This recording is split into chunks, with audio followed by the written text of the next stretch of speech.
খ্যাতি এবং প্রসিদ্ধির ফিতনা, এটা অনেক ক্ষেত্রে সম্পদের ফিতনার চাইতে ভয়াবহ। এই যুগে যেটারে বলতে পারেন সেলিব্রিটি হওয়ার ফিতনা, বড় আজীব ফিতনা। ছেলেপেলেরা কি না করতে পারে ভাইরাল হওয়ার জন্য। এমনকি ছেলেপেলের কথা কি বলবেন, কোন কোন হুজুর মানুষও যা শুরু করেছে যে ভাইরাল হতে হবে, এটাই জীবনের মিশন, এটাই জীবনের ভীষণ।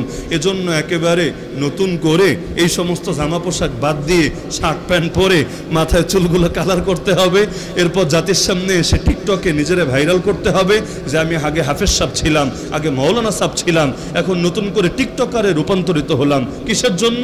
কারণ মাকসাদ এটা না, মাকসাদ পরেরটা। 2 দিন পর থুক্কু দিবে, থুক্কু দিয়ে আবার ভালো হয়ে যাবে, কিন্তু মাঝখানে যে সবাই চিনে ফেললো, এইটাই তার জীবনের কামিয়াবি। কারণ বাংলাদেশে যে যত ভাইরাল তার মার্কেট তত বেশি। নামের সাথে লেখা থাকবে কোন আলেম টালেম কিছু না, নও মুসলিম অমুক, মানে 2 দিন আগে কালেমা পড়েছে, আজকে বক্তা হয়ে গিয়েছে। আচ্ছা, নও মুসলিম হওয়া ভালো, নও মুসলিমের পাশে দাঁড়ানো উচিত, এগুলো নিয়ে কোনো ইখতিলাফ নাই, কিন্তু নও মুসলিম হলেই বড় হুজুর হয়ে যাবে এ কথা কোথায় আছে রে ভাই? পুরনো মুসলিমরাই কয়েকজন সহি পরিমাণ পর্যাপ্ত পরিমাণ এলেম রাখে, যেই পরিমাণ এলেম রাখাকে শরীয়ত ফরজ আইন করে দিয়েছে। এমনকি যারা 50 বছর 60 বছর বয়স হয়ে গিয়েছে, গিয়ে জিজ্ঞাসা করেন তো ভাই তাওহীদের প্রকার কয়টা বলো তো, ইমানের মূলনীতি কি কি বলো তো, ইমান ভঙ্গের কারণ কি কি বলো তো, এরকম বেসিক প্রশ্ন, মানে যেগুলো ছাড়া সে মুসলমান আছে নাকি বেঈমান হয়ে গিয়েছে এটাই এনশিওর করতে পারবে না। কারণ ইমান এমন কোনো জিনিস না একবার কালেমা পড়লে অটো মরণ পর্যন্ত থাকে, বরং উযু যেমন ভাঙে, নামাজ যেমন ভাঙে, রোজা যেমন ভাঙে, হজ যেমন ভাঙে, যাকাত যেমন বিভিন্ন কারণে ক্ষতিগ্রস্ত হয়, একইভাবে ঈমানও তো বিভিন্ন কারণে নষ্ট হতে পারে, ভেঙে যেতে পারে। ঈমান আছে নাকি নাই এটাই এনশিওর করবে কিভাবে? যদি নাই জানে কোন কথা বললে ঈমান যায়, কোন কাজ করলে ঈমান যায়, কোন বিশ্বাস রাখলে ঈমান যায়, তো যাদের বয়স 40, 50, 60 তাদের অনেকেরই তো এই মাসালাগুলো হল নাই, অথচ জীবনে বহু বই পড়েছে, বহু বয়ান শুনেছে, সেখানে গতকাল কালেমা পড়েই আজকে বাবা একেবারে ধর্মীয় নেতা হয়ে গিয়েছে। অথচ অনেক সময় দেখা যায় এই জাতীয় লোকরা পরবর্তীতে জাতির জন্য ফিতনার কারণ হয়ে দাঁড়াচ্ছে। কেন? কারণ দেখা যায় একবার ভাইরাল হয়ে গেলে তখন সবকিছুকে নিজের মতো করে ব্যাখ্যা করার আর মূল্যায়ন করার এক আজীব মানসিকতা শুরু হয়। তখন ইসলামের এমন এমন ব্যাখ্যাও করে বসে যে ব্যাখ্যার সাথে রাসূলের সম্পর্ক নাই, সাহাবীদের সম্পর্ক নাই, উম্মতের হাজার বছরের ঐতিহ্য এবং ইজমায়ের কোনো সম্পর্ক নেই। এগুলোর দায় কে নেবে? এই যে পশ্চিমা বিশ্বে এখন মডারেট ইসলাম ছড়িয়ে গিয়েছে, যার আরেক নাম রেখে দিয়েছে র্যান্ড, সে র্যান্ড কর্পোরেশনে বানানো র্যান্ড ইসলাম, লিবারেল ইসলাম। ইসলাম তো ইসলামই, এটার আবার লিবারেলে কি আর মডারেটই কি আর এটাই কি আর সেটাই কি? ইসলামের মধ্যে আবার ভাগাভাগি আসলো কোত্থেকে? এটা উদারনৈতিক ইসলাম, এটা উগ্রবাদী ইসলাম, এটা মধ্যপন্থার ইসলাম। আরে ছাগলামি মার্কা কথাবার্তা। ইসলাম তো ইসলাম, হয়তো এটা ইসলাম, না হলে এটা অন ইসলাম। যদি ইসলাম হয় তো যেটা ইসলাম সেটাই মধ্যপন্থা। ইসলামের কোনো বিধানকে কেউ কোনোদিন না বাড়াবাড়ি হিসাবে প্রমাণ করতে পারবে, না ছাড়াছাড়ি হিসাবে চিহ্নিত করতে পারবে। তো খ্যাতি, প্রভাব, প্রসিদ্ধির ফিতনা থেকে বাঁচতে হবে। আজকাল মানুষের ফিতনা, একটা দিনই ফেসবুকে পোস্টও যদি লেখে, এই সমস্যাগুলো হয়তো অনেকেরই, এজন্য খুলে খুলে আলোচনা করছি। দিনই একটা পোস্ট লিখলেও তার মূল অ্যাটেনশন থাকে লাইক কয়টা পড়েছে, শেয়ার কি পরিমাণ হয়েছে, ভিউ সব ঠিকঠাক আছে কি না। তাহলে এই যে যদি দেখে কখনো লাইক কমে গেছে, হায় হায় আমি তো অবনতির দিকে চলে যাচ্ছি, প্রমোশনের জায়গায় ডিমোশন হয়ে গিয়েছে, বড় টেনশনে পড়ে যায়। তার মানে এই লেখার পেছনে কতটুকু আল্লাহর রাজি করার নিয়ত আছে আর কতটুকু অন্য নিয়ত আছে। কেউ কেউ তো আছে নিজের এরকম একটা ধর্মীয় রূপ জাহের করে। আজকাল তো অনলাইন দেখে মানুষকে চেনা যায় না, মানুষকে চেনা যায় তার ব্যক্তি জীবন দেখে, তার বাস্তবিক লাইফ দেখে। কারণ এমন বহুত হাসান বসরি আছে ফেসবুকে বসে, যেগুলোর বাস্তব জীবনে এগুলো জামানা শ্রেষ্ঠ ফাসিক ছাড়া কিছু না। তো দেখা যায় এরপর নিজের এরকম একটা ইমেজ দাঁড় করিয়ে 2 দিন পর পর শুরু করে ভণ্ডামি। কেউ আর্থিক প্রতারণা, সেই একেবারে আগের জামানা থেকে শুরু করে এখন পর্যন্ত কেউ করে আর্থিক প্রতারণা, কেউ করে নারী কেলেঙ্কারি। আর নারীরাও তো বাংলাদেশের মাশাআল্লাহ সেলিব্রিটি পাইলেই হইল। নন সেলিব্রিটি ছেলেরা আরে বিয়েতে পাত্রী পায় না বলে হাহাকার করে, হুজুর দোয়া কইরেন, বিয়ে করতে চাচ্ছে বিয়ে হচ্ছে না, কেন বিয়ে হবে না? এই দেশে কি মেয়ের সংকট পড়েছে? না হুজুর, মেয়ের সংকট পড়ে নাই, কিন্তু মনের মতো মেয়ে পাচ্ছি না। না, ভালো মেয়ে পাচ্ছি না। কারণ যাদেরকে একটু ভালো পাই এরা আমার মতো ছেলের সাথে আসতে রাজি হয় না, আর যারা আসতে রাজি হয় ওদেরকে আমার পছন্দ হয় না। তো এত মেয়েরা যায় কোথায়? বড় একটা সংখ্যক দেখবেন সেলিব্রিটিদের 5 নাম্বার না 10 নাম্বার না 50 নাম্বার বউ হতেও এক পায়ের উপর খাড়া, খালি সেলিব্রিটি ডাকতে দেরি, শুয়ে পড়তে দেরি না। এগুলো হারলাই না, সেলিব্রিটিদের সঙ্গে ঝামেলাগুলো ঘটছে। তো এখন নারীর তো প্রাধান্য দিতে হবে স্বামীর দিনদারি, এটাই মূল বিষয়। এখানে সেলিব্রিটি হলেই কি আর নন সেলিব্রিটি হলেই কি? আরে জমিনের এমন বহু অপ্রসিদ্ধ ব্যক্তি আছে যারা আসমানে বড় দামি। ওয়াইস আল কারানির ঘটনা কে না জানে? যারা বাংলায় আপনারা বলেন ওয়াইজ কুরুনি, ওয়াইজ কুরুনি ভুল উচ্চারণ, মূল হলো ওয়াইস আল কারানি। তাকে নিয়ে হাদিস সহিহ মুসলিম শরীফের মধ্যে আছে, লম্বা চওড়া হাদিস, খুলে আপনারা দেখে নেন। আল্লাহ রাসূল ওমরকে পর্যন্ত উপদেশ দিয়ে গিয়েছে, ওমর যদি কারান গোত্রের ওয়াইসকে তুমি পাও তাকে বলবা যেন তোমার জন্য দোয়া করে আর আল্লাহর কাছে তোমার জন্য ক্ষমা প্রার্থনা করে। অবশেষে ওমর রাদিয়াল্লাহু আনহু তাকে পেলেন, দোয়াও চাইলেন। এরপর তিনি যে এলাকায় যান, দুদিন পর লোকে জেনে ফেলে আর এই তো সেই ব্যক্তি। আল্লাহ নবী ওমরকে পর্যন্ত, যে ওমর জমিনে বসে জান্নাতে সুসংবাদ পেয়েছে, এই ওমরকে পর্যন্ত নবী বলে গিয়েছে তার কাছে দোয়া চাইতে। এখন সবাই যখন চিনে ফেলে তার দুয়ারে গিয়ে হাজির হয় দোয়া নেওয়ার জন্য, খেদমতের জন্য, অমনি ওই এলাকা ছেড়ে আরেক এলাকায় চলে যায়। এখন বাচ্চারা অনেক সময় পাগল ভেবে পাথর ছোড়ে, কখনো এলাকার মানুষ বিভিন্নভাবে উত্ত্যক্ত করে, কষ্ট দিতে থাকে।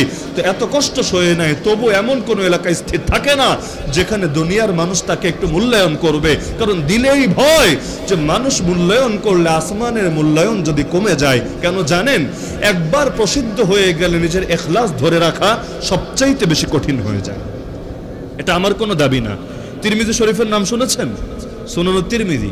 সুনান তিরমিজির মধ্যে হাদিস আছে, আল্লাহ রাসূল সাল্লাল্লাহু আলাইহি ওয়াসাল্লাম বলেন, বিহাসাবি ইমরিইম মিনাশ শার, একজন ব্যক্তির অনিষ্টের জন্য, ক্ষতির জন্য এটাই যথেষ্ট, আইয়ুশারা ইলাইহি বিল আসাবি' ফি দীনিন আও দুনিয়া, মানুষ দুনিয়ার ব্যাপারে বা দিনের ব্যাপারে তার দিকে আঙ্গুল তুলে ইশারা করে দেখায়, মানে প্রসিদ্ধ, মানে খ্যাত, মানে প্রভাব প্রতিপত্তি অধিকারী, মানে সেলিব্রিটি, মানে পাবলিক ফিগার। আল্লাহ রাসূল বলেন একজন ব্যক্তির ক্ষতির জন্য এটাই যথেষ্ট।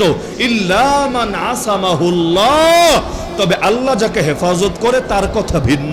তার মানে প্রসিদ্ধ হলে ফিতনায় পড়ে যাওয়ার সমূহ আশঙ্কা আছে, তবে আল্লাহ তার কিছু বান্দাকে স্পেশাল ভাবে হেফাজত করে।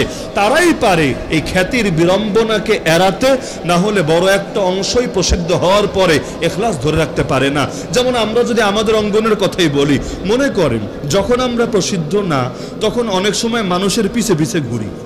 দুনিয়ার হালত এমন, আমারে 5টা মিনিট কথা বলতে দেন না, 10টা মিনিট মাইক হাতে নিয়ে আমাকে একটু আলোচনা করতে দেন না, জোহরের পর হোক, ফজরের পর হোক, আসরের পর হোক, টাইম একটা হলেই হলো। আর যখন আমি প্রভাব প্রতিপত্তি আর সেলিব্রিটি হয়ে গেলাম, এখন আমারে 2 লাখ টাকার নিচে পাবেনই না। তাও 2 লাখ দিলে বেশি না, 40 মিনিট 50 মিনিট, এগুলো বললে অনেকের পছন্দ হয় না। কি বা করার আছে?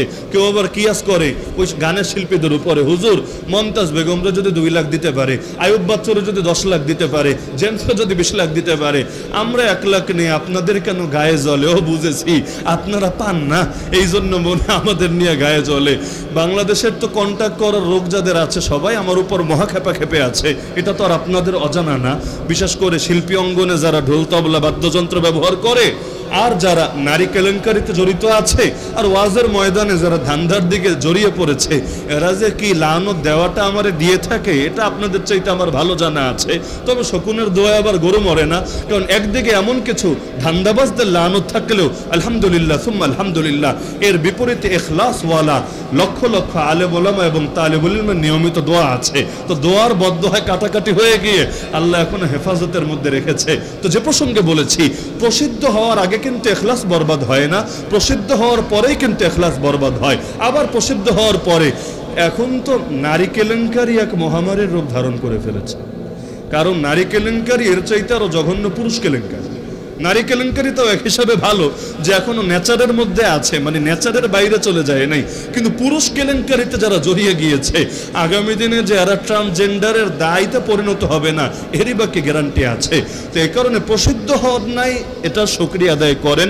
যদি এমন হয় যে আপনার ইচ্ছা আপনি সেলিব্রিটি হবেন, আল্লাহ এখনো বানান নাই, এখনই বৈশা বৈশা আল্লাহ শুকরিয়া আদায় করেন, আলহামদুলিল্লাহ আলহামদুলিল্লাহ আলহামদুলিল্লাহ। আল্লাহ আমার দুনিয়ায় বড় হওয়া লাগবে না, তুমি আমারে আখিরাতে বড় বানাবে দিও। আল্লাহ নবী একটা দোয়া করতেন আল্লাহর কাছে, আল্লাহুম্মা জাআলনি ফি আইনি সগীরা ওয়া ফি আয়ুনিন নাসি কাবীরা। হে আল্লাহ, আমার চোখে আমাকে ছোট বানিয়ে দেন, মানুষের চোখে আমাকে বড় বানিয়ে দেন। নিজেকে নিজে যত ছোট করতে চাইবেন, মান তাওয়াদা লিল্লাহ রাফাহুল্লাহ, হাদিসের মধ্যে আছে যে আল্লাহর জন্য বিনয় অবলম্বন করে আল্লাহ তাকে উঠায় দেন, আর যে অহংকার প্রদর্শন করে আল্লাহ তারে ডুবায় দেন। তো সুতরাং বিনয়ী হন, বিনয়ী হন। সেলিব্রিটি হওয়ার ইচ্ছাই মনের মধ্যে জীবনে আনতে দিবেন না, কারণ যে সেলিব্রিটি হতে চায় সে যদি কসম খেয়েও বলে ইখলাস আছে আমার ভেতরে, এটা বিশ্বাসযোগ্য না। তবে আল্লাহ যদি আপনার দ্বারা জাতির কিছু ঘটাতে চায়, খেদমত নিতে চায়, আল্লাহ তাআলা আপনার অটো সেলিব্রিটি বানায় দিবে, এর জন্য নিয়াত করা লাগবে না। কত মানুষ এমন চায় না, নিয়াত অটো হয়ে যায়। আমাদের হাফেজ তাকরিমরে তো সবাই চেনার কথা, চেনেন না সবাই? হাফেজ তাকরিমের যিনি উস্তাদ, মানে এখন সাগরাতকে দিয়ে উস্তাদের পরিচয় দেওয়া লাগে, যদিও তিনি আগ থেকেই সমহিমায় মহিয়ান এবং অনেক আলেম ওলামারা খুব ভালো রকম চেনেন। তো সেই হযরত নিজে আমাকে শুনালেন ফেনিয়াক মাহফিলে বয়ানের আগে যে হুজুর, ব্যক্তিগতভাবে আমি সবসময় প্রসিদ্ধির এন্ট্রি ছিলাম, মানে ওই যে বিজ্ঞাপন দেওয়া, নিজেরা ভাইরাল করা, নিজেরা পাবলিকের সামনে তুলে ধরা, এই রোগ আমার ছিল না। এমনকি মাদ্রাসার বিজ্ঞাপনও আমি দিতাম না। তো সারা জীবন চেষ্টা করেছি নিজেকে একটু লুকিয়ে লুকিয়ে রাখতে, কিন্তু আল্লাহ এমন বিজ্ঞাপন একটা দিয়ে দিয়েছে, মানে বাংলাদেশের ইতিহাসে আন্তর্জাতিক হাফেজের সংখ্যা কম না, অনেক ডজন ডজন আছে আলহামদুলিল্লাহ। কিন্তু তাকরিমের সময় আল্লাহ তাআলা এমন এক মাকবুলিয়াত দান করেছেন যে সেই সময় সেকুলারদের একটা আগ্রাসনের কারণে, ওদের একটা প্রপাগান্ডার কারণে ইসলামপন্থীরা সবাই এমনভাবে তাকে প্রমোট দিয়েছে। এখন বলে হুজুর যে এক বিজ্ঞাপনই আল্লাহ আমার এমন ভাইরাল বানিয়েছে, এখন ফোন আমার বন্ধ করে রাখা লাগে। মন্ত্রী বলেন, এমপি বলেন, বড় বড় নেতারা বলেন, সবার শুধু একটাই চাহিদা, হুজুর আমার বাড়িতে অমুক অনুষ্ঠানে আপনার ছাত্রটাকে একটু দেন, একটু কোরআন তেলাওয়াত করবে, অথবা আমাদের মাহফিল একটু উপস্থিত করেন, একটু কোরআন তেলাওয়াত করবে। তো তিনি বলেন আমি এখন নাও করতে পারি না, কারণ এত বড় বড় ফিগারদের না করা যায় না, ব্যাপার স্যাপার আছে। তো বাধ্য হয়ে ফোনটাই বন্ধ করে রাখি, কারণ উস্তাদ কিভাবে ছাত্রের ক্ষতি করতে পারে। আমি ছাত্র অবস্থায় যদি তারে মাহফিলে এই কামে লাগাই দেই, তাহলে টাকা পয়সা তো ঠিকই পাবে, আলেম আর হওয়া হবে না। তো একজন উস্তাদ কিভাবে অবুঝ ছাত্রের জীবন বরবাদ করতে পারে? আগে আলেম হোক, তারপর স্টেজ পারফর্ম কত করা লাগে করবে ইনশাআল্লাহ। তো এই হলো ইখলাস। তো নিজের ভেতরে ইখলাস আনেন, ইখলাস আনেন। যে কোনো আমল করার আগেও নিজেকে হাজারবার প্রশ্ন করেন। এজন্য দেখেন না আল্লাহ রাসূলের সুন্নত কি, ফরজ নামাজটা খালি মসজিদে পড়া, সুন্নত নামাজ ঘরে পড়া, এটাই কিন্তু রাসূলের মূল সুন্নাহ। হ্যাঁ, যদি আমরা আপনাদেরকে এর ব্যাপক পরামর্শ দেই না, কিসের জন্য জানেন? আমরা আমাদের ঘরগুলোকে এমনভাবে মুর্দা বানিয়ে ছেড়েছি, ঘরের মধ্যে নামাজের পরিবেশই থাকে না। এই যে ঘরে ঘরে এত ফিতনা, এত জিন শয়তান রাখরা, এত এত সমস্যা, এসে যে শুধু চান হুজুর পানি পড়া দেন, তাবিজ দেন, এই দেন সেই দেন। আরে আল্লাহ রাসূল জানিয়েছেন যেই ঘরে অথবা যেই দিলে আল্লাহর জিকির হয় না, কোরআন তেলাওয়াত হয় না, সেটা মুর্দা দিল। দেখেন না বাথরুমের মধ্যে শয়তান রাখরা থাকে, বাথরুমে ঢোকার আগে আল্লাহর কাছে আশ্রয় চেয়ে নেওয়া লাগে, আল্লাহুম্মা ইন্নী আউযু বিকা মিনাল খুবুসি ওয়াল খাবাইস। হে আল্লাহ, তোমার কাছে দুষ্ট জিন শয়তান এবং ক্ষতিকর জন্তু থেকে আশ্রয় চাই। কিসের জন্য? কারণ এই বাথরুমে কোরআন তেলাওয়াত হবে না, আল্লাহর জিকির হবে না, তো সদা সর্বদা যেই জায়গা আল্লাহর জিকির থেকে খালি থাকে, অটোমেটিক সেটা শয়তানের আবাসস্থলে পরিণত হয়। তো যেই ঘরে কোরআন তেলাওয়াত হয় না, ওই ঘর শয়তানের আশ্রয় কেন্দ্র হবে না, তো কার আশ্রয় কেন্দ্র হবে? এজন্য ঘরের মধ্যে কমাস কম এক সূরা বাকারা যদি নিয়মিত তেলাওয়াত করতে পারেন, আর যদি ঘরের মধ্যে নফল সুন্নত নামাজগুলো কন্টিনিউ রাখতে পারেন, ওই ঘরের মধ্যে রবের স্পেশাল রহমত আর বরকত নেমে আসবে। জিন শয়তান এবং সকল ধরনের ক্ষয়ক্ষতি থেকে আল্লাহ হেফাজত রাখবে। তো এখন আমরা আমাদের ঘরগুলোকে মেরে ফেলেছি। আমার একটা অনুরোধ থাকবে, এখানে অনেকেই আছেন সামর্থ্যবান, আল্লাহ তাআলা ভালো টাকা পয়সা দিয়েছেন, আমি একটা অনুরোধ করি, মানা জরুরি না, এটা অকট্য কোনো বিষয় না, মানতেই হবে। আল্লাহ যাদেরকে সামর্থ্য দিয়েছেন, আপনারা ঘরের মধ্যে আলাদা একটা ইবাদতের রুম বানান, যেই রুমের মধ্যে অন্য কিছু থাকবে না, কোনো খাট পালং না, কোনো মেহমান বসার জায়গা না, রুমটাকে এসি করে রাখেন যদি সামর্থ্য থাকে, এমনভাবে সজ্জিত করে রাখেন ঢুকলে ইবাদতের একটা স্পৃহা জাগে। জায়নামাজ বিছানো, এক কোনায় রেহাল রাখা, উপরে একটা প্রয়োজনীয় কিতাবের তাকওয়া আছে, যেখানে কোরআন মাজিদও আছে, তাফসিরের কিতাব, হাদিসের কিতাব, আরও কিছু কিতাব আছে। 2-4 মিলে একসঙ্গে নামাজও আদায় করা যায়, জিকিরও করা যায়, আখিরাতের ধ্যান খেয়াল এগুলো অন্তরে পয়দা করা যায়। এরকম একটা জায়গা রাখলে দেখবেন, আমরা বাস্তব অভিজ্ঞতা থেকে বলছি, কোনো কল্পনা বা অনুমান থেকে না, ওখানে ঢুকলেই দেখবেন আলাদা একটা ইবাদতের আগ্রহ জাগে। না হলে যেই রুমে টিভি, যেই রুমে গান বাজনা, যেই রুমে সবাই একসাথে থাকে, ওখানে নামাজ পড়াতে দাঁড়ালেও দেখবেন মন বসানো যায় না, খুশু আসে না। তো এরকম আলাদা একটা ইবাদতখানা যদি যাদের সামর্থ্য আছে রাখেন, ইনশাআল্লাহ ফায়দা হবে। চেষ্টা করেন সুন্নত নামাজ, নফল নামাজ এখানে পড়তে। এখানে পড়ার পরামর্শে 2টা কারণ আছে। একটা কারণ তো আমি বললাম, আল্লাহ শয়তান থেকে হেফাজতে রাখবে, রহমত বরকত দিবে। আরেকটা কারণ হলো তখন আর লোক দেখানো মনোভাব আসবে না, কারণ ফরজ তো সবাই পড়ছে, মসজিদে একসাথে এসে আদায় করছে। কিন্তু সুন্নত নফল বেশি পড়লে অনেক সময় ভেতরে আসে না একটু, আরে আমি তো ডেলি নফল পড়ি, আমি তো কিছু একটা হয়ে গেছে, এই লোক তো জীবনে নফল পড়ে না, আমি তো ওর চাইতে জান্নাতে সফরে এগিয়ে আছি, এই এতটুকুও যদি আসে এটাও আমার বরবাদের কারণ। এজন্য চেষ্টা করবেন ইবাদতের পেছনে কখনোই যাতে লোক দেখানো মানসিকতা কাজ করে না। হ্যাঁ, এজন্য আমি ব্যক্তিগতভাবে মনে করি, কেউ আমার সাথে একমত হওয়া জরুরি না, আপনার যদি শত্রু থাকে, সমালোচক থাকে, গালিগালাজকারী থাকে, আপনার উচিত আল্লাহর শুকরিয়া আদায় করা। বলবেন কেন? আমার ব্যক্তিগত অভিজ্ঞতা, এই দুশ্মনরা, এই সমালোচকরা আপনার ইখলাস ধরে রাখতে সাহায্য করবে। বলবেন কিভাবে? একপাক্ষিক সুনাম আর প্রশংসা শুনতে শুনতে শুনতে এগুলো হলো বাতাস আর কি, ওই যে হাওয়া ভরেন না আপনারা টায়ারের মধ্যে, এগুলো হাওয়া। তো এখন সুনাম শুনতে শুনতে শুনতে এখন এত হাওয়ার লোড নেওয়ার জায়গা থাকে না ভেতরে, একটা ক্যাপাসিটি তো আছে লোড নেওয়ার। তো দেখা যায় হাওয়া ঢুকতে ঢুকতে ঢুকতে এক পর্যায়ে ফেটে গেছে, মানে পুরো অহংকারিতে পরিণত হয়েছে। এখন যদি এমন হয় মাঝে মধ্যে সেই রকম সুনাম চলে আর মাঝে মধ্যে সেই রকম গালিগালাজের দুর্নাম চলে, সুনাম শুনতে শুরু করলে মনে হয় গোটা দেশ আমার পক্ষেই, আর গালি শুনতে আর সমালোচনা শুনলে মনে হয় গোটা দেশ মনে হয় আমার বিপক্ষেই। তাহলে দেখবেন মাঝে মধ্যে একটু অহংকারের বেলুনটা বড় হতে শুরু করে, আবার মাঝে মধ্যে দুর্নামের এই কাটা আইসা আপনার ফুটা কইরা বাতাস আবার কমায় দিতে সাহায্য করে। এজন্য সমালোচক থেকে খারাপ না, এতে আল্লাহর সঙ্গে সম্পর্ক মজবুত থাকবে, তাওয়াক্কুল বাড়বে, এবং আপনি বুঝবেন একমাত্র আল্লাহই পারে আপনার ইজ্জত বাঁচাতে দুনিয়াতে এবং আখিরাতে। তাহলে এতে দুনিয়ারও ফায়দা, আখিরাতও ফায়দা। তো নবীর যদি দুশমন থাকতে পারে, নবীর যদি সমালোচক থাকতে পারে, আমাদেরও দুশমন আর সমালোচক থাকলে ক্ষতি আছে। তা সুতরাং দুশ্মনরে খুশি করার পেছনে পড়েন না।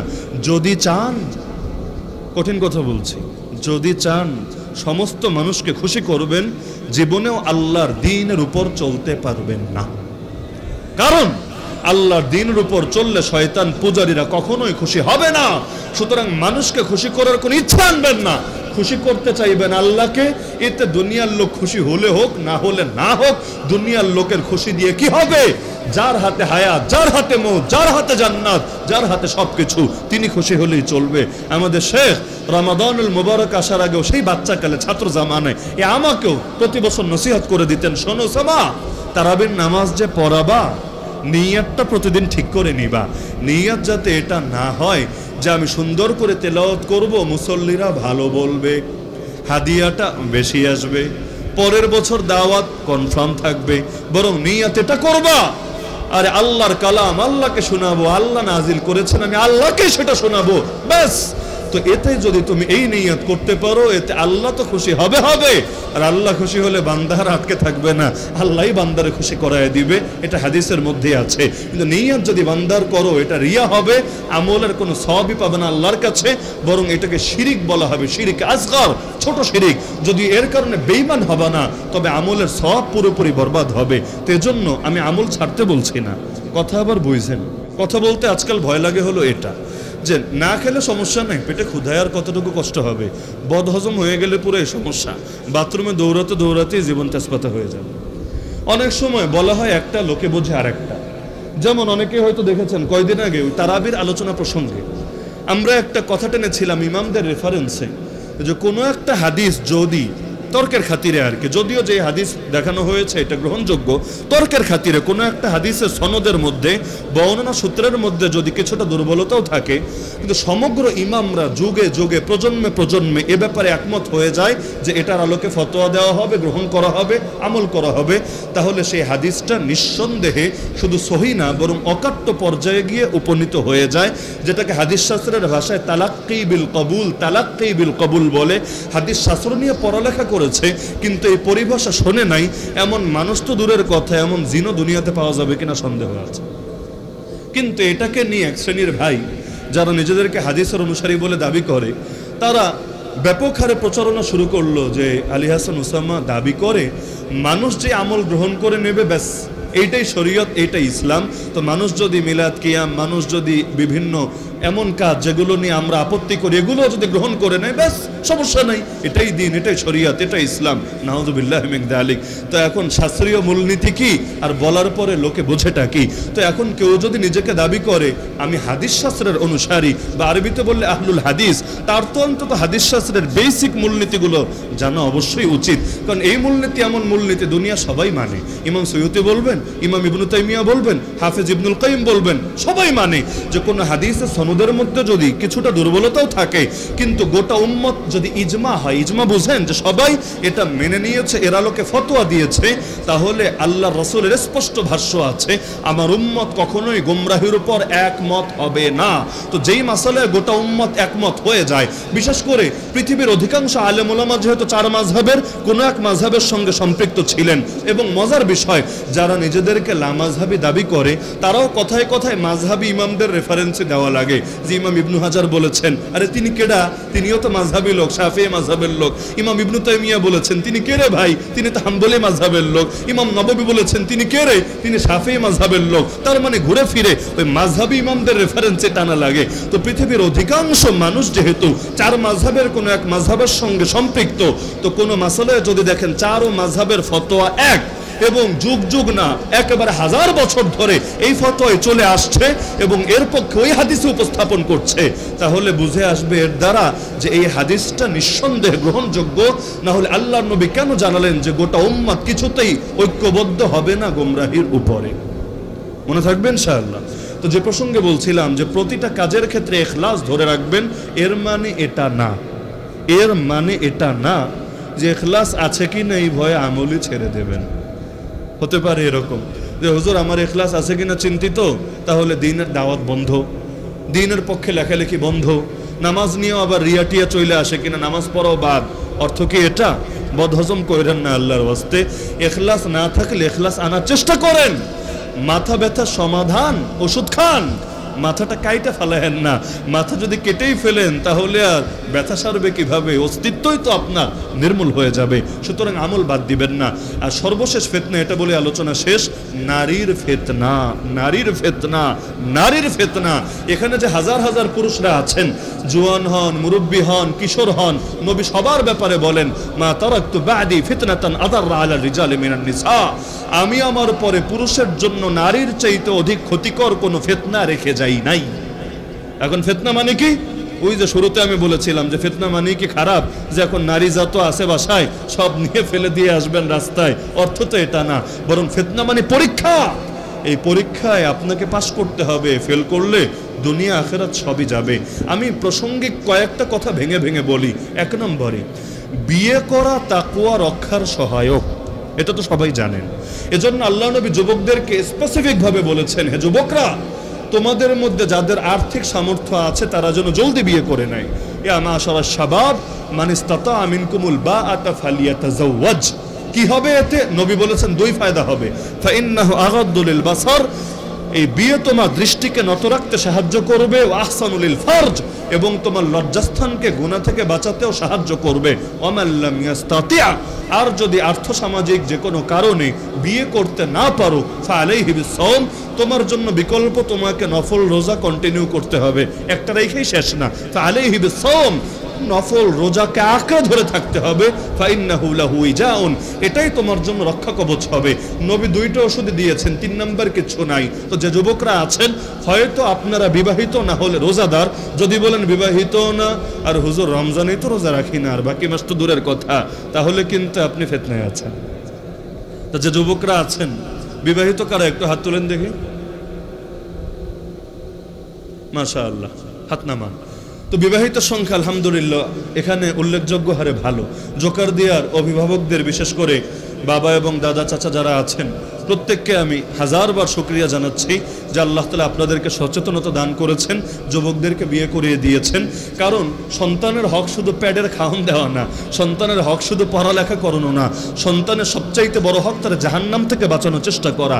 ওই অভিভাবক কোন অভিভাবকের ক্যাটাগরিতেই পড়ে না যা সন্তান নিজেকে জাহান্নাম থেকে বাঁচানোর জন্য বিয়ে করতে চায়, কিন্তু বাপ হয়ে সে সন্তানের দিনদারির পথে বাধা হয়ে দাঁড়ায়। সে বলে আরে নিজেই খাইতে পারস না, বউরে খাওয়াবে কি? আরে ওর ইমান আছে নাকি বাপের? আর তার ইমান নিয়ে ফিকির করা দরকার। পৃথিবীর বুকে কেউ কাউরে খাওয়ায় না, যে আসে নিজের খাবার নিয়েই আসে। আরে কারোটা কেউ খেতে পারে না, এমনকি আমার একটা দানা বাকি থাকতে মালাকুল মাউত এসে আমার জান কবজ করতে পারবে না। বাচ্চা যাদের হয়েছে অনেকে আছে কি খাওয়াবে এই ভয়ে বাচ্চা মেরে ফেলে, ভ্রূণ হত্যা করে ফেলে। এটা এক ধরনের জাহেলিয়াত। কোরআন বলে দিচ্ছে লা তাকতুলু আওলাদাকুম খাশিয়াতা ইমলাক, দারিদ্রের ভয়ে সন্তান হত্যা করবা না। নাহনু নারযুকুহুম ওয়া ইয়াকুম, আমি আল্লাহ আগে ওদেরকে রিজিক দেব, এরপর তোমাদেরকে রিজিক দেব। মানে কি? এর ব্যাখ্যা পাবেন নবীর হাদিসে, ইন্নামা তুনসারুনা ওয়া তুরযাকুনা বিদুআফাইকুম, তোমরা রবের সাহায্য পাও আর রিজিক পাও দুর্বলদের কারণে। মানে আমার ঘরে বাচ্চা এসেছে মানে আল্লাহ আমার রিজিকে বরকত দিয়েছে। এখন আগে আল্লাহ তো আমাকে যা দিত, এখন ওই বাচ্চার জন্য তা তো দিবে। বরকত মানে শুধু তা দিবে না, আরো বাড়ায় দিবে। এজন্য অনেকে এখানে এমন হয়তো নিজেদের জীবনেও সাক্ষী আছেন, আমিও আছি, আপনারাও হয়তো অনেকে আছেন, সন্তান হওয়ার পর আল্লাহ রিজিকে বরকত দিয়েছে, নিজের চোখে দেখেছেন। কেমন লোক নাই? এমন লোক নাই? এমন কি বরকতটা যদি নিজে বুঝতে নাও পারেন, তাও কোরআন এবং হাদিসের উপর 100% ইয়াকিন রাখেন যে কারোটা কেউ খায় না, বাপেরটা সন্তান খায় না, প্রত্যেকে নিজেরটাই খায়, কেউ অন্যেরটা খেতে পারে না। এই শক্তি আল্লাহ কাউরে দেয় নাই। তো ঘরে পুত্রবধূ আনলে সব খায়া শেষ করে দিবে। কি খাওয়াটা খায় মহিলারা? আরে বেশিরভাগ মেয়েদের তো খাওয়ানোই যায় না, এখন তো এটা কমন সমস্যা। একেবারে ছোট মেয়ে থেকে শুরু করে বড় মেয়ে খাওয়ানোই যায় না। এমন কি ঘরের মধ্যে আপনারাই খেয়াল করে দেখেন না, খাবার মনে করেন কম পড়েছে, একটা মানুষ সবসময় বলবে আমার পেটে ক্ষুধা নাই, তোরা খেয়ে নে।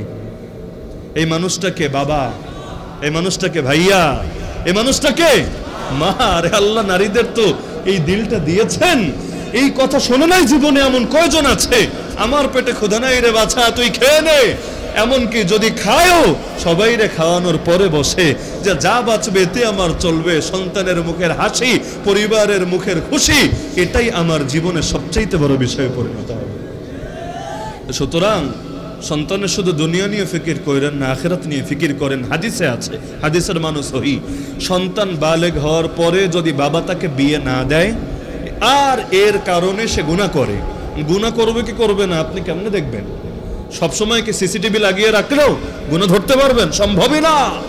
ফাসাবা ইসমান, যদি গুনাহ করে ফাইন্নামা ইসমুহু আলা আবি, এই গুনাহ আগে তার বাপের কাছে যাবে।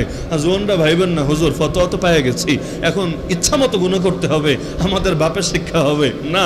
এর মানে এটা না যে আপনারা ছেড়ে দেওয়া হবে, আপনারা যা দেওয়ার ফুলই দেওয়া হবে, কম দেওয়া হবে না, পাশাপাশি তাকেও দেওয়া হবে। কারণ রব্বুল আলামিন তাকে দেবে এ কারণে যে তিনি আপনার দিনদারি রক্ষার ক্ষেত্রে এই আয়াতের উপর আমল করেন নাই।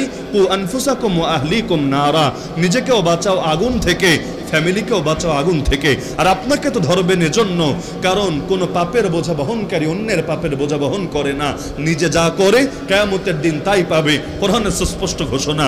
সুতরাং সাবধান। তো প্রাপ্তবয়স্ক যারা আছেন হয়তো বিয়ে করেন, যদি একান্ত নাই পারেন চাপের কারণে গুনাহ কইরেন না, বরঞ্চ রোজা রাখতে থাকেন।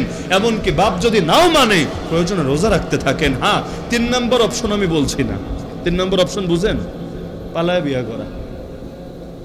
অনেকে খুঁজে খুঁজে ফতোয়া বের করে, হুজুর হানাফি মাযহাবে তো পালিয়ে বিয়ে করা জায়েজ আছে, তাহলে এখন বল্টু আর জরিনা পালায় বিয়ে করলে কি সমস্যা? এমনিও রিলেশন করবে, অমনিও করবে, হালাল কইরেই করুক, হয়ে গেল কাজ। না রে ভাই, কাজ হয়ে গেল তা না। বিয়ে মানে শুধু বিছানায় শুয়ে পড়া না, বরঞ্চ এখানে একজনের কাঁধে আর একজনের গোটা জীবনের পূর্ণ দায়িত্ব আছে। বিয়ে করার মানে আপনি তার অভিভাবকে পরিণত হয়েছেন। বিয়ে করার পর হক কি কি আদায় করতে পারবেন? খালি বিছানায় শোয়াই একমাত্র হক না, আরও যে হকগুলো আছে এগুলো আদায় না করতে পারলে ভেবেছেন আল্লাহর কাছে সহজে পার পাবেন? আর অধিকাংশ লুকানো বিয়ে টিকে না, কি বাস্তব না? অধিকাংশ লুকানো বিয়ে টিকে না। এক নম্বরে নিজেরাও ম্যাচিউর থাকে না। এখন জামাই বউর মধ্যে তো মনোমালিন্য হবেই, ঝগড়াঝাটি হবেই, স্বাভাবিক ব্যাপার। পৃথিবীতে ঝগড়াঝাটি হয় না কার মধ্যে? এটা সবার মধ্যেই হবে। তো যদি পারিবারিক বিয়ে হয়, মুরব্বীরা বসে বসে সমাধান করে ফেলে। অধিকাংশ সংসারিতে এমন ভেঙে যায়, তাও আবার মুরব্বীরা ধরে টাইট করে রেখে দেয়। তো মুরব্বী ছাড়া কিন্তু সংসারে বরকত পাওয়া যায় না। এখন আপনি লুকিয়ে লুকিয়ে যে করলেন, মনোমালিন্য হলে কে আপনারা সাপোর্ট দিবে? কে আপনাদের মনোবলটা ধরে রাখবে? এমনকি বাই চান্স প্রেগন্যান্ট হয়ে গেল, ওই সময়ের অবস্থাটা কি হবে? সমাজে মুখ দেখাতে পারবেন? সমাজ বিশ্বাস করবে আপনার কথা? আরে আপনি যত কসম খাইটা বলেন, মানুষ এটা বিশ্বাস করতে চাইবে না। ইজ্জত যাবে, আর ইজ্জত যাওয়ার মানে বেইজ্জতি হলে এক সময় মানুষের দিনদারিও টেকে না, দিনদারি পর্যন্ত বরবাদ হয়ে যায়। উপরন্তু যদি তখন ভেগে কোথাও চলে যায়, ভেগে গেল ভালো কথা, কিন্তু যখন তার প্রেগন্যান্সি একেবারে চূড়ান্ত টাইমে গিয়ে উপনীত হবে, ওই সময় মা যদি পাশে না থাকে, আর জামাই যত খেদমতগার হোক না কেন, মায়ের শূন্যতা পারে না, বোনের শূন্যতা পারে না অন্যরা পূরণ করতে। আফসোস কিন্তু সবাই করে, পালিয়ে যারা বিয়ে করে আফসোস করে না? করে। এবং পরবর্তী জেনারেশন যারা আসে, মুরব্বীদের দোয়া ছাড়া, মুরব্বীদের দিক নির্দেশনা ছাড়া জীবন চলা যে কি কঠিন, হারে হারে টের পেতে থাকে। তো ফতোয়া রাখেন ফতোয়ার জায়গায়, আর বাস্তবতা রাখেন বাস্তবতার জায়গায়। ফতোয়ার একটা মূলনীতি হলো সাদ্দান লিযারাই। আর অনেক সময় ক্ষতি ঠেকানোর জন্য মৌলিকভাবে যদি জায়েজ থাকে সেটাকেও নিষিদ্ধ করে দেওয়া হয়। যেমন আমিরুল মুমিনিন ওমর রাদিয়াল্লাহু আনহু তার সময় সিদ্ধান্ত জারি করে দিলেন। কি সিদ্ধান্ত? যে ইসলামের বিধান হলো আহলে কিতাব যদি কোনো মেয়ে হয়, আহলে কিতাব বুঝেন মানে আল্লাহরে একই মানে, রব মানে, অতীতের কোনো কিতাব আঁকড়ে ধরে থাকে, তবে মুহাম্মদ সাল্লাল্লাহু আলাইহি সাল্লামের উপর ঈমান আনে নাই, মুশরিক না। এই যুগের খ্রিস্টান আর ইহুদিদের উল্লেখযোগ্য অংশ মুশরিক, নামে খ্রিস্টান কিন্তু আল্লাহর সঙ্গে শিরিক করে, তৃত্ববাদের আকীদা, ট্রিনিটির আকীদায় বিশ্বাসী করে, এদের কথা বলছি না। আবার অনেক ইহুদি এমন, এরাও আল্লাহর সঙ্গে শিরিক করে, এদের কথা বলছি না। আহলে কিতাব বলতে বোঝায় এমন ইহুদি বা এমন খ্রিস্টান যারা আল্লাহর সঙ্গে শিরিক করে না, বরং তাওরাত এবং ইনজিলের তাওহীদের সবকটাকে আঁকড়ে ধরে আছে, যদিও নবীর উপর ঈমান আনে না। ইসলামের এই বিধানটা আপনি কোরআন খুললেও পাবেন, হাদিস খুললেও পাবেন। যেমন আহলে কিতাব মেয়েকে বিয়ে করে ঘরে তোলা যায়, তবে আহলে কিতাব কোনো ছেলের কাছে নিজের মেয়ে দেওয়া যায় না। পার্থক্য আছে, কারণ ছেলের কাছে যদি নিজের মেয়ে দেয়, দুদিন পরে এইটাও ইহুদি খ্রিস্টানে পরিণত হবে। আর বধূ বানায় যদি তারে ঘরে তুলে আনে, অধিকাংশ ক্ষেত্রে পুরুষ যদি মজবুত থাকে, ইনশাআল্লাহ ধীরে ধীরে এই নারীটাও সে মুসলমানে পরিণত হবে। কিন্তু ওমর রাদিয়াল্লাহু আনহু আজকের যুগের শাসক না। কোন যুগ ভাবেন? আল্লাহ রসুল রফাত 11 হিজরিতে, এরপর 2 বছর সামথিং শাসক ছিলেন আবু বকর রাদিয়াল্লাহু আনহু, তারপরেরই কথা। ওমর এসে সিদ্ধান্ত জারি করলেন, খবরদার কোন আহলে কিতাব মেয়েকেও বধূ বানিয়ে কেউ ঘরে তুলতে পারবা না। এর ক্ষতি বহু। যেমন আধুনিক যুগে দেখলে 1 নম্বর ক্ষতির মধ্যে এটাও আছে, গুপ্তচর বৃত্তি।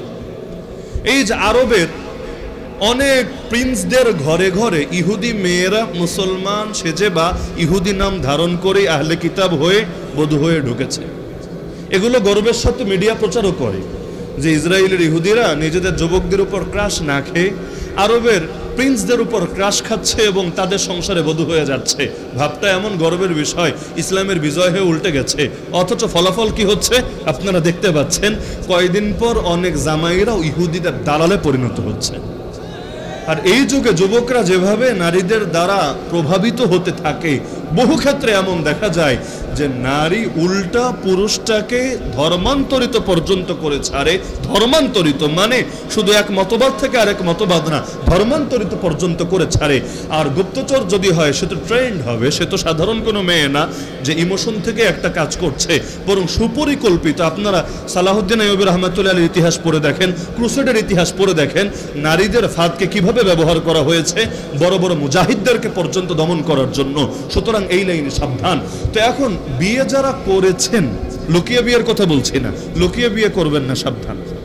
এতে কোনো আমি কল্যাণ দেখি না, বরং লাভ যদি 1% থাকে, ক্ষতি আছে 99%। চেষ্টা করবেন পরিবারকে বুঝিয়ে সুঝিয়েই যে কোনোভাবে সম্ভব বিয়ে করা। তবে বিয়েটা এমন কোনো ট্যাবলেট না যে বিয়ে করেছেন মানে অটোমেটিক জামানা সুফি হয়ে গেছে।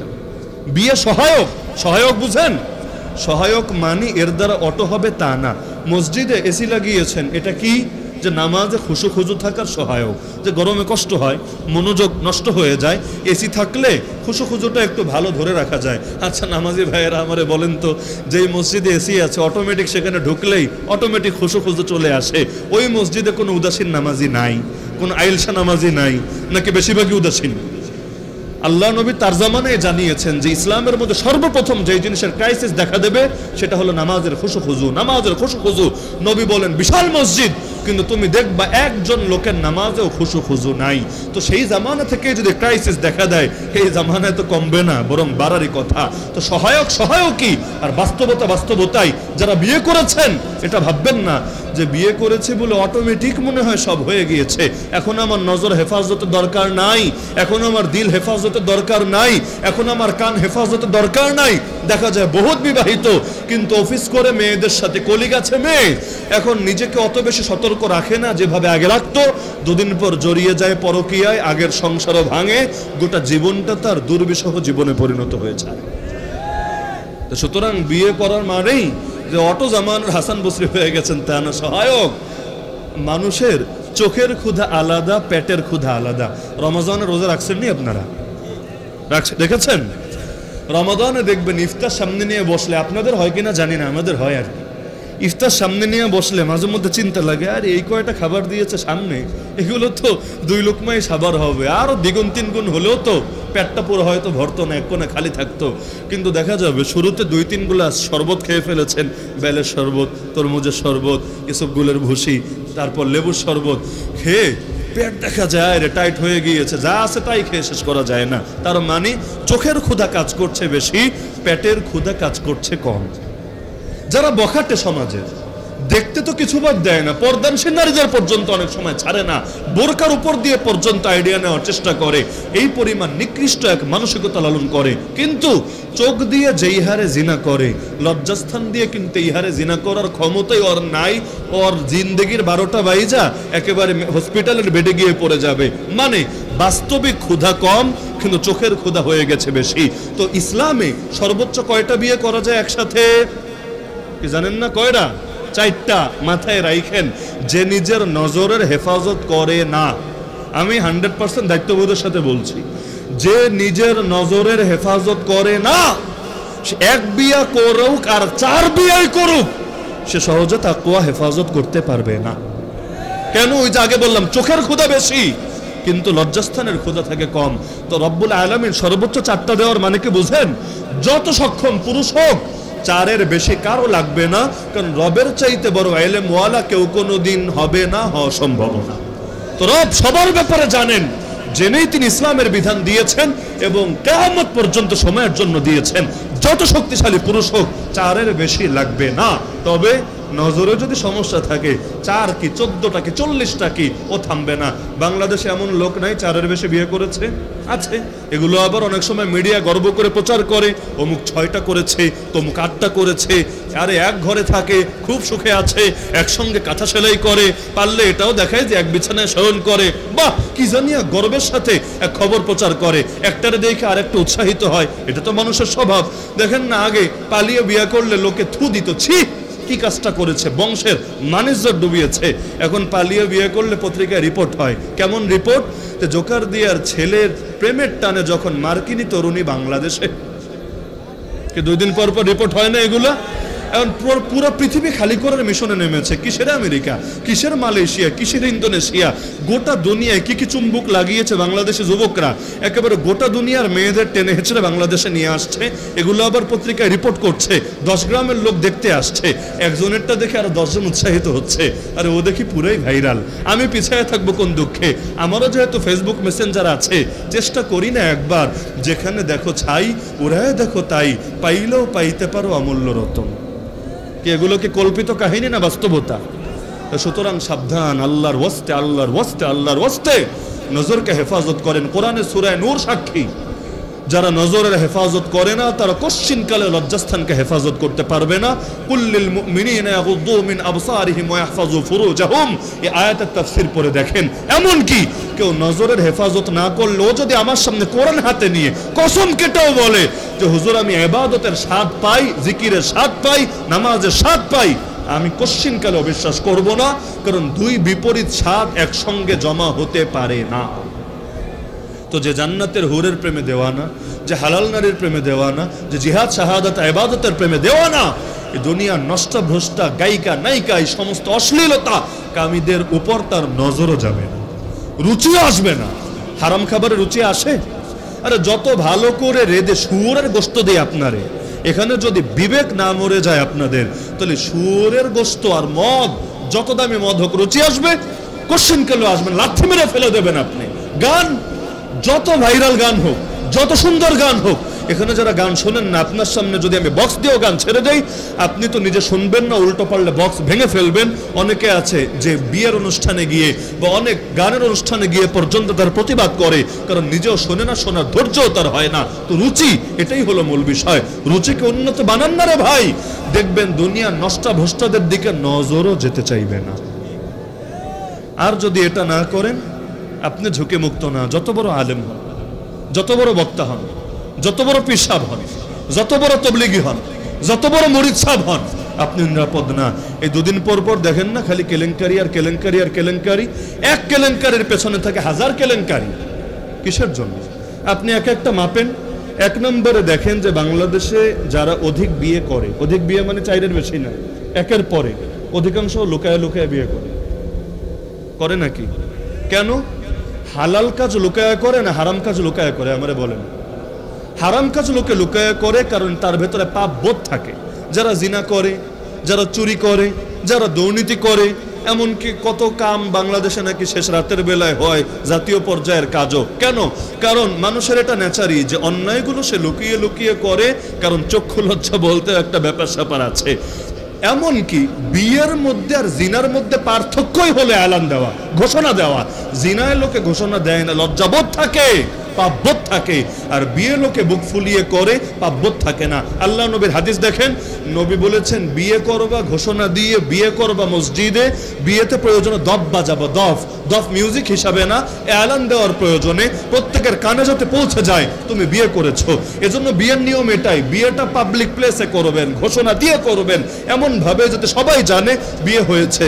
এতে সমাজে জিনার প্রমোট হবে না, মানুষকেও ভাববে না তারা হারাম রিলেশনে আছে, সবাই বুঝবে না তাদের সম্পর্ক হালাল ভাবেই চলছে। তো প্রথম বিয়েও যেমন ইসলামের বিধান, দ্বিতীয় বিয়েও তো ইসলামের বিধান। ইসলাম বিয়েকে স্বাভাবিকভাবে করেছে সুন্নত, ক্ষেত্র বিশেষ ওয়াজিব, ক্ষেত্র বিশেষ ফরজ, ক্ষেত্র বিশেষ হারাম, ক্ষেত্র বিশেষ মাকরু। বলবেন এটা আবার কেমন কথা? হ্যাঁ, এটাই কথা। স্বাভাবিকভাবে বিয়ে সুন্নত, স্বাভাবিকভাবে বিয়ে সুন্নত। তবে কেউ যদি এমন অনুভব করে বিয়ে না করলে আমি পাপে জড়িয়ে যাবই, সে নিশ্চিত হয়ে গিয়েছে যে আমাকে আর কন্ট্রোল করা সম্ভবই না, এমন হলে তার জন্য বিয়ে করা ফরজ। এমন এক বিয়ে করার পরও সে বুঝছে না আমার আসলে আমি নিজেকে কন্ট্রোল করতে পারবো না, আমি এখন জাহান্নামী কাজ করে ফেলবো। তো এখন আপনাকে ডিসাইড করতে হবে আপনি সামাজিকতা দেখবেন না জাহান্নাম বেছে নেবেন। এখন যদি জাহান্নাম থেকে নিজেকে বাঁচাতে চান, তো সমাজ টিটকারি মারল ঘোষণা দিয়ে একেবারে সব নিয়ম কানুন মেনে প্রকাশ্যে দ্বিতীয় বিয়ে করেন, উভয় স্ত্রীকে যথাযথ হক দান করেন।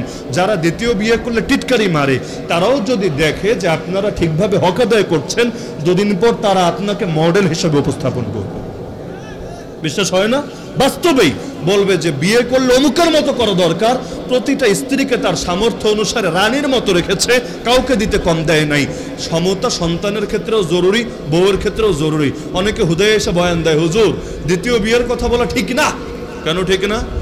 একেবারে সমতা রক্ষা করতে পারবে না। আরে ভাই, সমতা যদি রক্ষা করতে না পারে তাহলে 2 বাচ্চা নেওয়া তো ঠিক না। এই কথাও আসবে। কেন? বাচ্চাদের মধ্যে সমতা জরুরি না? কি জানেন না আপনারা? এক বাচ্চারা জমি জমা লেখা দিল, আরেক বাচ্চারা মাহরুম করলো, ইসলাম এটার সমর্থন করবে? আল্লাহ নবীর জামানায় এক সাহাবী আসলো রাসূলের কাছে, ইয়া রাসূলুল্লাহ, আমি আমার এই ছেলে নোমানকে এই পরিমাণ সম্পদ দিতে চাই, আমার বউ রাজি না। আপনি সাক্ষী থাকেন, আমি আপনারা সাক্ষী রেখা দিয়ে দিচ্ছি। নবী বললেন, তোমার সব ছেলেকে এমন দিয়েছো? বলল, না ইয়া রাসূলুল্লাহ, সব ছেলেরা দিব কোত্থেকে, এত নাই তো, আমি নোমান রে দিলাম। নবী বললেন, তাহলে এই আকামের ব্যাপারে আমি একটা সাক্ষী রাখতে যাইও না, যাও এখান থেকে। কি বুঝলেন? সন্তানদের দিতে বেশ কম করে দেওয়া দরকার না সমান দেওয়া দরকার? সন্তানের ব্যাপারে আল্লাহরে ভয় করেন, জুলুম করেন না। একটা দেখতে একটু বেশি কিউট, বেশি সুন্দর, ব্যাস ওইটারেই সব দিবেন। আর একটা দেখতে একটু হ্যাংলা পাতলা কালো কুলা, অত বেশি সম্ভাবনাময় মনে হয় না, ওরা খালি অবহেলা করবেন। সাবধান। এখন দেখা যায় ভালো ছেলেটারে নিয়ে ভর্তি করায় দেয় স্কুলে, আর পচাডারে ধরে নিয়ে আসে মাদ্রাসায়। ভাবটা এমন যে এইটারে নেন হুজুর, নিয়ে যান, এটা এমনি ঘরের বোঝা, পরে মৌলবি বানাতে পারেন, আর যা পারেন যা করেন তাতেই চলবে। এরকম মানসিকতা কিছু লোকের আছে, এবং অনেক ক্ষেত্রে এমনটা ঘটে না। এই মানসিকতাও ছাড়েন। সন্তানের ক্ষেত্রেও সমতা, একাধিক স্ত্রী হলেও সমতা, একাধিক ভাই হলেও সমতা। এমনকি আপনি যদি রাষ্ট্রের শাসক হন, আপনার জনগণ যদি 18 কোটি হয়, প্রতিটা জনগণের ক্ষেত্রেও সমতা। কিসের টাকাওয়ালা, কিসের গরিব, কিসের আলেম, আর কিসের অন্য মানুষ, প্রত্যেকের ক্ষেত্রে আপনি শাসক হিসাবে সমতা বজায় রাখতে হবে। দলীয় লোক হলে আলাদা প্রীতি, আর অন্য টাইপের লোক হলে একেবারে আলাদা দুশমনী। এরকমও যদি কেউ করে, কিয়ামতের দিন সে আল্লাহর দরবারে ফাঁসবে। তো সমতা সব লাইনে জরুরি, খালি বিয়ের লাইনে জরুরি না। তো সুতরাং খালি বিয়েটারই নিষিদ্ধ বানায়েন না। এখন সমাজে সমস্যা কি জানেন? পরকিয়া করলে পাপ নাই, বিয়ে করলে সব পাপ। আরে বয়স হয়ে গিয়েছে, দেখা যায় প্রথম স্ত্রীর বিভিন্ন রোগের কারণে বা বিভিন্ন কারণে প্রত্যেকের শারীরিক অবস্থা এক না। এখন স্বামীটা অনুভব করছে যে আমি যদি এভাবে এক বউ নিয়ে থাকি, আমার জিনা হবে, আমার দ্বারা নিজেকে সেভ করা সম্ভব না, এমন এক দেশে থাকি। এখন লুকিয়ে লুকিয়ে যদি থাইল্যান্ড চলে যায়, গিয়ে বিদেশে মাঝে মধ্যে ট্রিপ মেরে আসে, এতে সমস্যা না, কেউ কিচ্ছু বলবে না। এমনকি অফিসে সুন্দরী পিএস রাখে, পিএস রাখতে আবার কাল্লা বেডি তো কেউ রাখে না, আবার বেডে রাখার চাইতে বেডি রাখার হার এখন বেড়ে গিয়েছে। এগুলো যদি রাখে, কেউ কিচ্ছু মাইন্ডে নেবে না, না তার মেয়ের মতো, তার ছোট বোনের মতো, এগুলো বলে চালিয়ে দিবে। কিন্তু যদি বিয়ে করে, সমাজে মুখী দেখাতে পারবে না। এমন সংবাদ পত্রিকায় আসে, সন্তানটা পিটায় বের করে দিয়েছে। নাউযুবিল্লাহ। আরে কেমন সন্তান তুই, যেই সন্তান তার বাপের জান্নাত জাহান্নাম নিয়ে ফিকির করে না, দিনদারি নিয়ে ফিকির করে না, ঈমান তাকওয়া নিয়ে ফিকির করে না, করলে বিয়েই তো করেছে, আকান্ত করে নাই। তোমার তো দরকার তোমার বাবার দিনদারি রক্ষায় সহায়তা করা। যেমনি ভাবে তুমি যখন ছোট ছিলা, তোমার বাপ তোমার পেটেরও তরবিয়াত করেছে, লজ্জাস্থানেরও তরবিয়াত করেছে। এমন না যে কেউ নিজের সন্তানকে নিজে খারাপ কাজের দিকে ঠেলে দেয়, বা খারাপ কাজ করলে এটাকে পছন্দ করে নেয়। তো তোমাকে যেভাবে হেফাজত করেছে, এমনকি বয়স হয়েছে যখন বিয়েও দিয়েছে, তোমারও তো দরকার। এগুলো আপনারা কে কিভাবে নিচ্ছেন আমি জানি না। আমি ধর্মের বিধান বলছি আর বাস্তবতা বলছি। কারো পছন্দ হলেও কিচ্ছু করার নাই, অপছন্দ হলেও কিচ্ছু করার নাই, যেটা বাস্তব বলতেই হবে। এই বাংলার জমিনে অনেক সময় বৃদ্ধরা জিনা করে, বৃদ্ধরা বিভিন্ন পরকিয়া এমনকি সমকামিতায় পর্যন্ত জড়িয়ে যায়। এগুলোর দায় তাদের ফ্যামিলি, তাদের সন্তানরা এড়াতে পারবে না। নবীর সাহাবীদেরকে দেখেন আর নিজেদেরকে দেখেন, সাহাবীদের চাইতে বড় বুজুর্গ হয়ে গেছেন। হ্যাঁ, এখন বিয়েকে যত সহজ করবেন, জিনা তত কঠিন হবে, আর বিয়েরা যত কঠিন করবেন, জিনা তত সহজ হবে। সুতরাং বিয়েকে সহজ করেন, এক বিয়েই হোক একাধিক বিয়েই হোক। তবে সাবধান, একাধিক বিয়ে করে যদি কেউ হক না আদায় করে, ওরা সোজা করে দিবেন, আলিফের মতো সোজা করে দিবেন। এটা মুরব্বীরা হিম্মত করলে পাবেন। এবং রাষ্ট্রীয় ক্ষমতা যাদের হাতে, এবং তারা থেকে শুরু করে একেবারে সামাজিক পারিবারিক ক্ষমতা যাদের হাতে, সবাই যদি সচেতন হয়, এই সমস্ত শয়তানিগুলো বন্ধ হবে। দ্বিতীয় বিয়ে করলো প্রথম বিয়ের মতো এলান দিয়ে করবে, তৃতীয়টা করলো দ্বিতীয়টার মতো এলান দিয়ে করবে, চতুর্থটা করলো ঘোষণা দিয়ে করবে। প্রত্যেকের হক এক সমান করে আদায় করবে। এমনকি রাত্রে একদিন এই ঘরে থাকলে আরেকজন ওই ঘরে থাকতে হবে। শারীরিক মেলামেশা প্রতিদিন করতে হবে, এটা জরুরি না, ইসলাম এটা চাপায় নাই, কারণ এটা মানুষের নেচারের উপর ছেড়ে দিয়েছে। কিন্তু রাত্রি যাপন এক সমান করতে হবে, এই ঘরে এক রাত তো ওই ঘরেও এক রাত, এটাই ছিল আল্লাহ নবীজের আদর্শ। কিন্তু সাবধান, এরপরও কিন্তু আপনি ঝুঁকি মুক্ত না, নিজের নজরকে হেফাজত করতে হবেই হবে। তো এই নেকনিয়াতে মেসেঞ্জারে যান না কেন? নেকনিয়াত মানে বুঝছেন, দিনের লাইনে সহযোগিতা করা, সামনে পরীক্ষা একটু প্রশ্নপত্রে সাজেশন দেওয়া, অথবা দিনী বোন আপনি যদি সহযোগিতা না করেন কি হবে? তার একটা দিনী ভাই হিসাবে আপনার দায়িত্ব আছে না? এই রকম জায়গাগুলো ফিতনার দরজা বেশি খোলে। কারণ নবী বলেছেন, এক ছেলে আর এক মেয়ে যদি এক জায়গায় একত্রিত হয়, 3 নম্বর একজন অটোমেটিক চলে আসে, যার নাম মহামান্য শয়তান মহোদয়, তাকে দাওয়াত দিতে হয় না, আপনা আপনি সে চলে আসে। তো অফলাইনে হোক আর অনলাইনে হোক, ভার্চুয়াল প্ল্যাটফর্মে হোক আর আপনার স্বাভাবিক জীবনে হোক, একজন ছেলে একজন মেয়ে একত্রিত হলে এখানে যেমন শয়তান আসবে, মেসেঞ্জারে, হোয়াটসঅ্যাপে, ইমোতে, অন্য কোনো প্ল্যাটফর্মেও যদি এক ছেলে আর এক মেয়ে মেসেঞ্জারে মেসেজ বক্সে একত্রিত হন, এখানেও শয়তান অটোমেটিক আসবে, কারণ এটা তদারকিত অন্য কেউ করছে না। তো এই সমস্ত কারণে যুবকরা নিজেদেরকে সাবধান রাখেন। নারীকে আগুনের চাইতেও বেশি ভয় করেন, বাঘের চাইতেও বেশি ভয় করেন। আল্লাহ নবীর হাদিস এটা, ওয়াত্তাকুন নিসা, তোমরা নারীরে ডরাও, নারীরে ডরাও। ফাইন্না আউওয়ালা ফিতনাতি বানি ইসরাঈল কানাত ফিন নিসা, কারণ বনি ইসরাঈলের প্রথম ফিতনার সূচনাই হয়েছিল নারীকে কেন্দ্র করে। এরপরও মানুষ তো যদি কখনো অন্য লাইনে চলে জানো যে হুজুর এখন হয়তো বুঝতে পারছি কিন্তু কিছু তো হয়ে গেছে, এগুলোকেও লুকিয়ে চুকিয়ে রাখার বিষয় না রে ভাই, বরং এগুলো গুনাহ থেকে নিজেকে সঙ্গে সঙ্গে বিরত রাখেন এবং যেখানে হালাল তরিকায় করা সম্ভব সেটাকে হালাল করার ব্যবস্থা করেন। আজকাল বড় বড় হুজুরের ক্ষেত্রেও লোকে পেরেশান হয়ে যায়, আসলে বিয়ে করেছে কয়টা, 1 নম্বর না 2 নম্বর না 5 নম্বর না 10 নম্বর না 50 নম্বর, এক এক সময় এক একটা নিয়ে আলোচনা সমালোচনা চলতেই থাকে। পরবর্তীতে হয়তো বিভিন্ন ব্যাখ্যাও আসে, হ্যাঁ ব্যাখ্যার মধ্যে এটা আমি শরীয়ত তরিকায় বিয়ে করেছি, শরীয়ত তরিকায় তালাক দিয়েছি। ঠিক হয় ভাই, বিয়ে তো শরীয়ত তরিকাই হয়, গায়রে শরীয়ত তরিকায় বিয়ে করার সিস্টেম নাই। কিন্তু মাঝখানে তো আলাপ আরও কিছু আছে। বিয়েটা যে করেছিলা পারিবারিকভাবেই, মানে শুরু থেকেই পরিবারের মাধ্যমেই, নাকি আগে বিভিন্ন ব্যাপার স্যাপার ঘটেছিল, পরবর্তীতে এটাকে সামাজিকতা দেওয়ার জন্য বিয়ে করেছিলা? 2 নম্বরে তালাক দিয়েছিল, ভালো কথা, কিন্তু কিসের জন্য? যদি আসলেই সমস্যা থাকে দাও, আলাপ নাই, কিন্তু নিজেই পরকীয়ায় লিপ্ত হয়ে যদি দাও, আলাপ তো অবশ্যই আছে। তো সরিভাবে বিয়ে করেছে, সরিভাবে তালাক দিয়েছি, এগুলোই শেষ কথা না, কথা আরও বহুত আছে। সুতরাং নিজেদেরকে যেই সার্কেলেরই হন না কেন এই ফিতনা থেকে বাঁচাতে হবে।